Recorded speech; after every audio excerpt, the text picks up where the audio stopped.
할렐루야. 아멘. 오늘도 하나님 말씀이 나의 생명이시고 능력 되심을 알기에 이 자리에 나오신 여러분들 주님의 이름으로 환영하고 축복합니다. 우리 앞뒤 옆에 계신 분들 바라보시면서 인사했으면 좋겠습니다. 잘 오셨습니다. 은혜로 충만한 시간 되시기를 축복합니다. 네. 제가 단에 섰죠? 네. 좀 어색하시죠? 네. 저도 어색하고 여러분도 어색하고. 제일 걱정됐던 것이 뭐냐 하면 옆에 성부, 성자, 성령 징 치는 건데 생각했던 대로 잘 안 됐습니다. 이번 주가 담임 목사님 우리 휴양 주간이셔서 제가 예배 인도하고 오늘 이렇게 단에 섰는데 저희 방송실에서 저를 이렇게 쳐다보고 계시네요. 네, 이루 말할 수 없을 정도로 부담스럽습니다.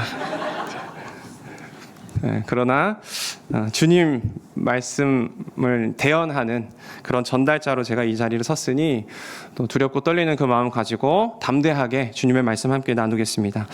어떤 말씀을 나누면 좋을까 고민하고 또 묵상하는 중에 우리에게 익숙한 것 같지만 또 익숙하지 않은 그런 말씀, 바로 문화 비유, 열 문화의 비유를 통해서 이 시대를 살아가고 있는 우리들, 그리고 오늘을 살아가고 있는 우리들에게 주시려는 주님의 마음이 무엇일까를 함께 나누면 좋겠습니다. 오늘 말씀을 읽어보니까요, 아주 익숙한 비유가 등장했죠. 그런데 이 열 문화 비유를 읽으시면 한 가지 비유가 더 떠오르실 겁니다. 바로 달란트 비유. 그렇죠? 우리에게는 아마도 달란트 비유가 더 익숙할 것 같습니다. 사실 열 문화 비유와 이 달란트 비유는요, 말하고자 하는 의미는 많이 다르거든요. 물론 공통점도 있지만 그 비유가 말하고자 하는 어떤 의미로 들어가면 사실 좀 상당히 다릅니다. 간단하게 먼저 말씀드리면, 여러분 달란트 비유는 어떻습니까? 주인이 종들에게 처음부터 준 것이 달라요.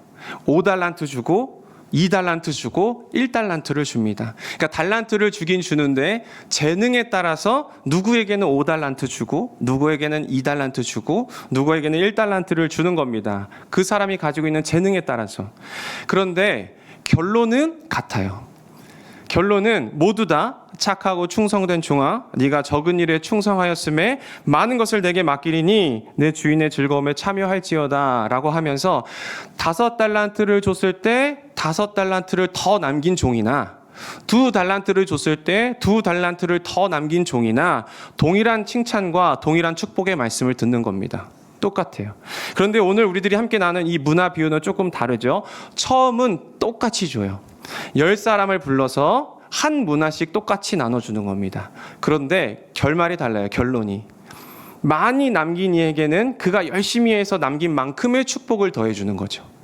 한 문화를 가지고 10문화를 만든 사람에게는 내가 10고울의 축복을 주겠다 이렇게 말씀하시고, 한 문화를 가지고 5문화를 만든 사람에게는 내가 5고울의 축복을 너에게 준다 이렇게 얘기하죠. 다르죠, 조금? 달란트 비유랑은 좀 다릅니다. 달란트는 처음에는 다르게 주고 어떻게 남기든 똑같은 축복을 하고, 문화 비유는 어떻습니까? 똑같이 주고 남긴 만큼 다르게 축복해 주는 거죠. 분명하게 다릅니다. 그러면 예수님이 이렇게 비유로 말씀하셔서 우리들에게 알려주고자 하는 그 의미가 다르다는 거예요. 달란트 비유와 이 문화 비유는. 특별히 오늘은 이 문화 비유를 통해서 예수님의 마음과 비유의 의미를 좀 찾아가 보려고 합니다. 제가 한 가지 질문으로 한번 시작하겠습니다. 여러분 예수님 믿으십니까? 지금 교회학교, 주일학교 어린이들도 아니고, 그렇죠? 주일에 예배하러 이 자리에 나오신 분들에게 묻기에는 좀 질문이 좀 이상할 수도 있을 것 같아요. 그러나 여러분 한번 속으로 다시 한번 생각해 보시고, 정말 내가 예수님을 믿는가? 정말 내가 주님의 말씀대로 따르고 순종할 수 있겠는가? 진짜 주님을 나의 인생의 왕으로 고백할 수 있는가를, 여러분 이 질문을 여러분 마음속에 계속 담아두시고 우리 말씀 끝에 꼭 대답해 보시기 바랍니다. 오늘 비유는요, 이렇게 시작합니다. 본문 12절, 13절 말씀입니다. 이렇게 기록해요. 네. 이르시되 어떤 귀인이 왕위를 받아가지고 오려고 먼 나라로 갈 때에 그 종을 열을 불러서 은하 10문화를 주며 내가 돌아올 때까지 장사하라 하니라. 이렇게 나가는 겁니다. 귀인이 고귀한 혈통을 가진 사람이라는 얘기입니다. 그 사람이 예수님만이 쓸 수 있는 표현이죠. 왕위를 받아가지고 오려고 예수님 다시 오심을 의미하는 거예요. 그러니까 나중에 진짜 왕으로 다시 오실 그때에 종 10명을 불러서 은화 10문화를 한 문화씩 주는 겁니다. 그리고는 내가 돌아올 때까지 장사하라 이렇게 얘기하십니다. 여러분, 이것이 우리 인생 속에 맡겨주신 하나님의 문화입니다. 이렇게 시작하는 겁니다. 저와 여러분들은요, 다 한 문화씩을 받은 자들입니다. 저와 여러분들은 다 한 문화씩을 받은 자들이에요. 여기서 한 문화는 100데나리온이거든요. 100데나리온은 얼마인가 하면 그냥 쉽게 말해서 노동자의 석 달치 월급입니다. 그러니까 금액이 적으면 적다고 할 수 있고 많으면 크면 크다고 할 수 있겠지만 어쨌든 중요한 것은 그게 아니라 주님이 우리들의 인생 속에 똑같이 한 문화씩을 맡겼다라는 얘기입니다.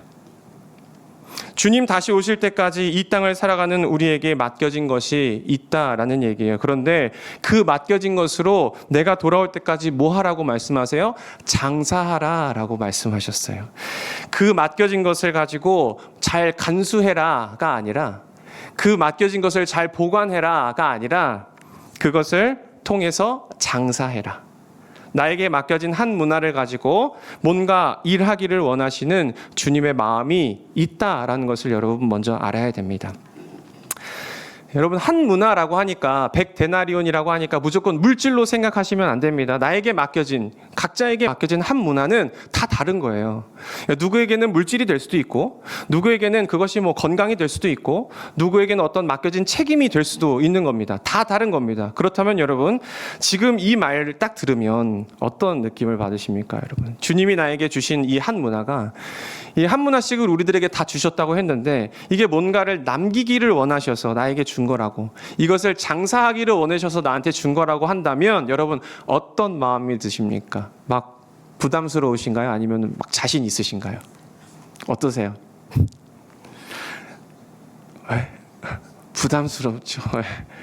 제가 이걸 왜 묻는가 하면, 이제 이 귀인이 주인의 왕위를 가지고 다시 왔을 때에 남기지 않고 보관만 했던 이 악한 종의 문제를 보면 여러 가지 말과 여러 가지 변명을 하지만 실제로 이 악한 종은요, 마음이 없는 겁니다. 마음이 없어요. 여기서 문제가 발생하는 겁니다. 오늘 이 얘기를 쭉 들어가면 주인도 얼마를 남겼느냐에 대해서 문제를 따지지 않습니다. 많이 남겼냐 적게 남겼냐를요, 주인도 따지지 않아요. 많이 남겼으면 많이 남긴 대로, 적게 남겼으면 적게 남긴 대로, 물론 그에 따른 보상이 좀 다르지만 그렇다고 너 왜 이것밖에 남기지 못했어? 라고 책망하지 않습니다. 결국 뭘 얘기하는 거냐 하면 충성되냐 아니냐의 문제로 가지고 가시는 거예요. 다시 말해서 마음이 있냐 없냐의 문제로 가는 겁니다. 여러분, 충성이라는 것은 마음이 없으면 할 수가 없습니다. 마음이 없으면 뭐가 나오죠? 변명이 나옵니다. 마음이 없으면 다른 이유가 수없이 나옵니다. 그런데 마음이 있으면 달라지는 거예요. 마음이 있는 자는 아주 간단하게 얘기합니다. 그렇죠? 마음이 있으면 변명하지 않아요. 보세요. 오늘 10명의 사람에게 한 문화씩을 나눠줬습니다. 그럼 10명에게 나눠준 거잖아요. 그런데 이 말씀 속에 주인 앞에 나와서 얘기하는 사람은요, 3사람밖에 없습니다. 그렇죠? 첫 번째 사람과 두 번째 사람을 한번 볼게요. 15절입니다.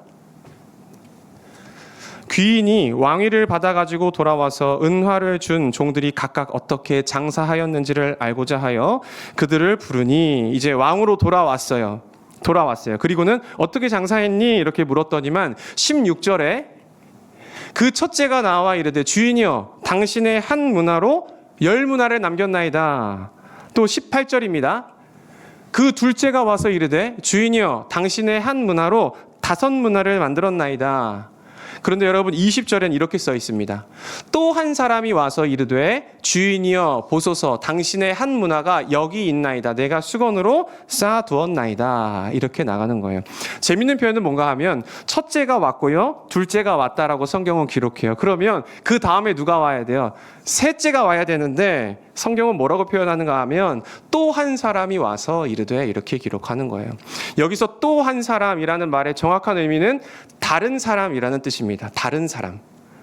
그렇다면 지금 첫 번째 사람, 두 번째 사람, 그 다음에 다른 사람, 이렇게 세 사람이 오긴 왔지만 실제로는 나머지 7사람도 이 안에 포함되어 있다는 뜻이에요. 7사람 중에는 첫째처럼 이렇게 남긴 사람도 있을 것이고, 두 번째 사람처럼 남긴 사람도 있을 것이고, 다른 사람에 속한 사람들도 있을 겁니다. 10문화가 아니라 5문화가 아니라 저는 2문화밖에 못 남겼습니다 하는 사람도 있을 것이고, 아니면 주인의 말처럼 저는 그냥 은행에 맡겨서 이자만 남겼습니다 이런 사람도 있을 겁니다. 그러나 어쨌든 중요한 것은 남기려고 하는 사람이 있었다는 것과 그냥 보관하는 사람이 있었다는 얘기죠. 쉽게 말하면 예수님이 오실 때까지 이 땅을 살아갈 때 예수님이 맡겨주셨지만 두 부류의 사람이 존재한다는 겁니다. 첫 번째, 두 번째 같은 사람이 존재하고, 그리고 뭐예요? 또 한 사람, 다른 사람. 여러분, 사사기로 보자면 어떻게 되어 있냐면 다른 세대라는 표현이 있어요. 전에 하나님을 알고 있었던 세대가 아니라 완전히 다른 신앙의 마인드를 가진 다른 세대라는 표현이 등장합니다. 다른 세대.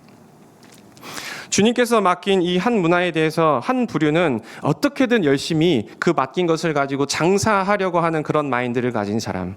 하나는 뭐예요? 주인에 대해서 오해하고 주인에 대해서 그의 왕권을 인정하지 않는, 원하지 않는 다른 부류의 그런 사람이 있다는 겁니다. 두 부류의 사람이 존재하는데 그 두 부류의 사람을 살펴보면 뭐가 다른가? 왜 이런 두 부류의 사람이 있는가 봤더니만 마인드가 다르다는 겁니다. 신앙의 방향성이 다르다는 거예요.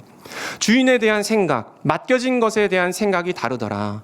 그럼 첫 번째 충성된 자를 한번 보겠습니다. 그는 어떤 마인드를 가졌는가? 17절입니다. 주인이 이렇게 말합니다. 주인이 이르되 잘하였다 착한 종이여 내가 지극히 작은 것에 충성하였으니 10고을 권세를 차지하라 하고. 잘하였다 착한 종이여. 여러분, 어떻게 해야 착한 종일까요? 뭐가 착한 걸까요, 여러분?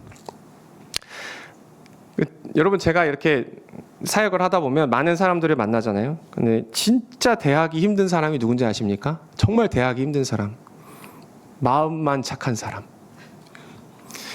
마음이 착하니까 뭔가 그 의도도 굉장히 선하고 생각도 말도 행동도 선한데 근데 참 힘들어요. 그런 사람들. 그렇죠?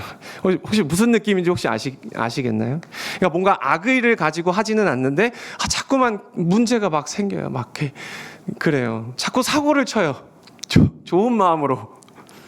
근데 막 또 그 앞에서 순수하게 막 웃어요. 순수하게 이렇게. 아무 일도 없다는 듯이. 그럼 진짜 막 미쳐버리죠. 힘듭니다. 여기서 말하는 착한 종은요, 마음이 착하다라는 것을 의미하는 것이 아니에요. 여기서 주님께서 말씀하신 착한 종이요 할 때 이 착하다는 거는요, 그 직임에 합당하고 쓰임새에 적합하다라는 의미입니다. 여러분, 이해가 되십니까? 하나님이 맡겨준 그 직임에 합당하게 살아가고 하나님이 나에게 주신 그 사명에 순종하면서 살아가는 사람을 보면서 착한 종이다라고 얘기하는 거예요. 학생이면 학생답게 살아가는 것, 직장인이라면 그 직장인답게 살아가는 것, 성도라면 성도답게, 목회자라면 목회자답게 살아가는 것을 가리켜서 착한 종이다라고 말씀하시는 겁니다. 오늘날 나에게 맡겨주신 그 직임에 합당한 사람, 쓰임새가 적합한 사람이요. 한나처럼요, 여러분. 한나처럼 쓰임새가 분명한 사람. 자녀를 키우고 사무엘을 하나님의 사람으로 키우는 것이 그것이 나의 사명인 것을 아는 사람. 자기에게 맡겨진 자리가 뭔지를 아는 사람, 그 사람을 가리켜서 착하다라고 말하는 겁니다. 너가 너에게 맡겨진 것을 그 쓰임새에 맞게 장사하는, 쓰임새에 맞게 잘 지킨 사람이라고 말하면서 또 이렇게 말씀하세요. 네가 지극히 작은 것에 충성하였으니 그래요. 지극히 작은 것, 이 말은 또 무슨 말인가 하면, 만약에 여러분 생각해 보십시오. 마지막에 나왔던 그 악한 종들이 주인이 맡긴 이 한 문화에 대해서 이것이 나중에 정말 내가 열심히 일하고 애쓴 만큼의 어떤 그 보상이 나에게 돌아온다는 것을 알았다면 열심히 장사했을까요? 안 했을까요? 했겠죠. 한 문화를 가지고 10문화를 남긴 사람한테 이렇게 많이 남겼어? 너 10고을의 축복을 내가 줄게. 어마어마한 보상이 있다는 것을 미리 알았다면 목숨을 걸고 더 남기려 했겠죠. 그렇죠? 그러지 않았을까요? 그런데 지극히 작은 것이에요. 소홀하게 여길 수 있는 것, 이런 뜻입니다. 하나님이 우리에게 맡겨진 것 중에서 하나님이 나에게 맡겨준 한 문화가 지극히 작을 수 있다는 얘기예요. 지극히 작으니까 내가 대충 소홀히 여기고 넘어갈 수 있는 것, 그걸 맡겼다라는 거예요. 그런데 아직 뭐예요? 그것은 너가 받을 권세와 영광이 아직 드러나지 않았어. 아직 그것의 의미와 영광이 드러나지 않은 것, 그래서 그냥 보기에는 지극히 작고 소홀해 보일 수 있는 것, 지극히 작은 것, 이해가 되십니까? 우리에게 그걸 다 맡기셨어요. 그들은 그 소홀하게 여길 수 있는 것을 어떻게 했습니까? 그들은 그 자리에 맞게, 주어진 위치에 맞게, 쓰임새에 맞게 어떻게 살았어요? 명령하신 대로 장사하며 지키며 살았다라는 얘기예요. 여러분 얼마나 힘들었겠습니까? 세상이 봤을 때 얼마나 바보 같았겠어요? 노아를 한번 생각해 보세요.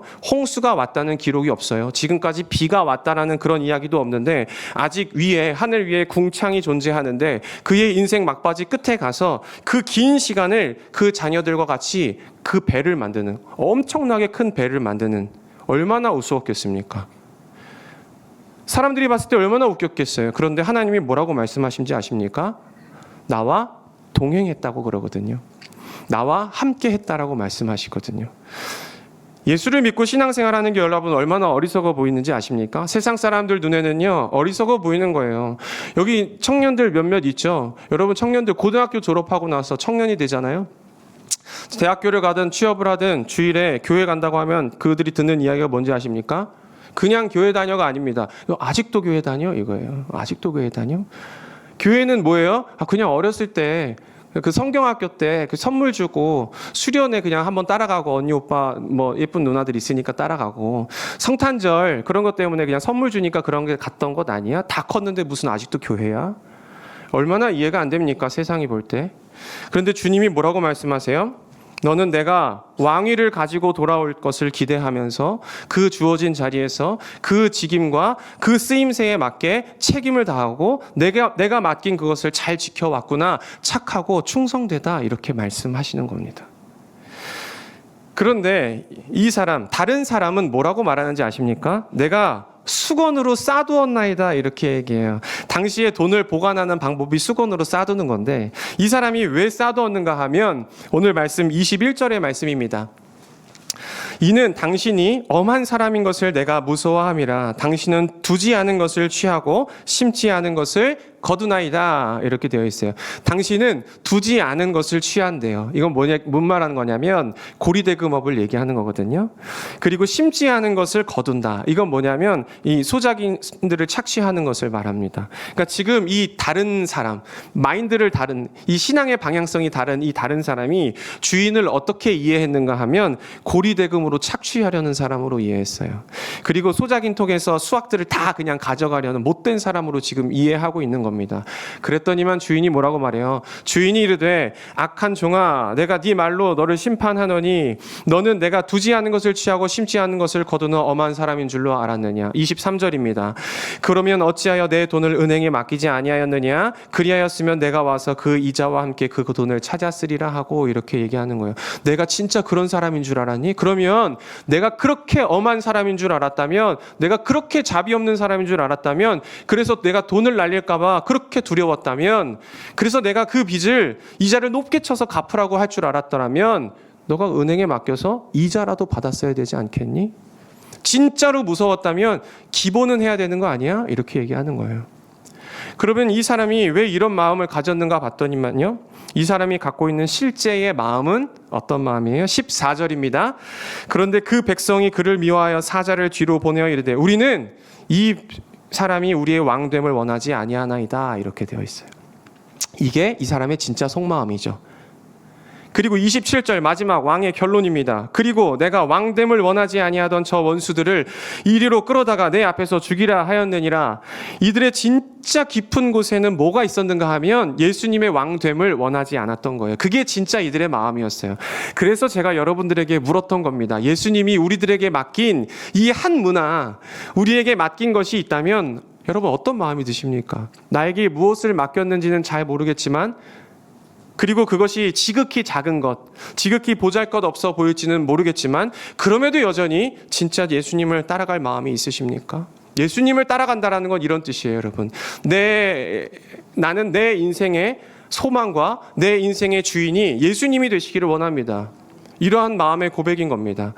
근데 내 마음속에는 진짜 그냥 나는 신앙생활하고 천국에는 가고 싶은데 진짜 내 마음속에는 나는 예수님을 따라갈 마음이 없다면, 예수님의 왕됨을 원치 않는다면 사실은 뭐가 나오냐면 예수님에 대한 오해와 내 인생은 왜 그래?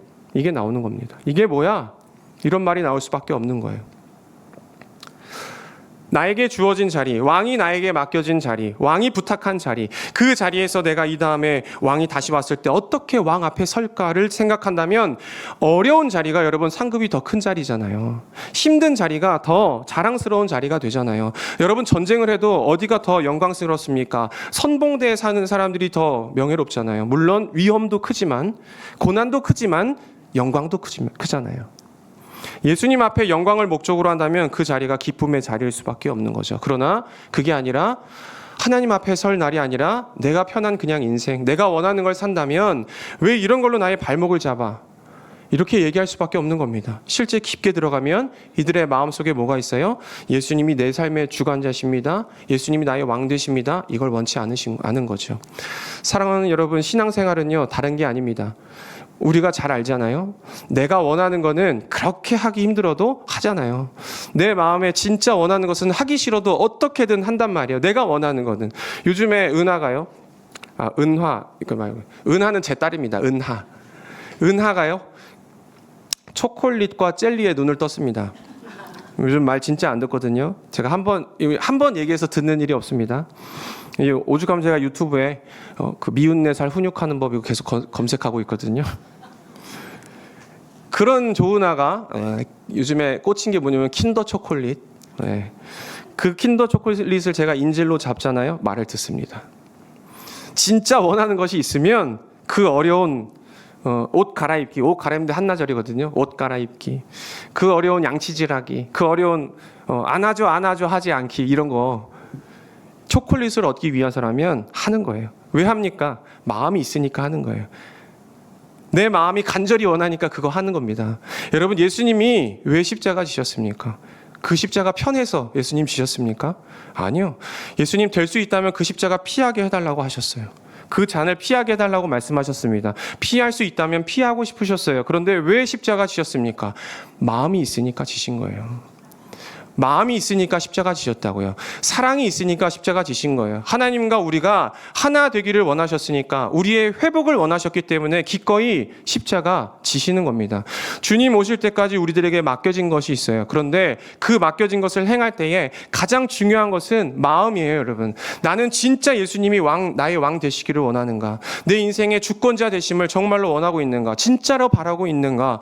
사랑하는 여러분, 주님께서 우리에게 왜 이 한 문화를 맡기셨을까요? 주인이 오늘 10명의 종을 불러서 한 문화씩을 맡기고 왜 장사하라고 하셨을까요? 주님은 우리에게 왜 각자에게 맡겨진 그 자리에서 직임과 그 쓰임새에 맞게 충성하라고 말씀하셨을까요? 우리가 막 너무 게을러서 일 시키려고요? 막 우리가 열심히 해서 막 번 것 그 다 착취하시려고 하나님 그렇게 말씀하십니까? 아닙니다, 여러분.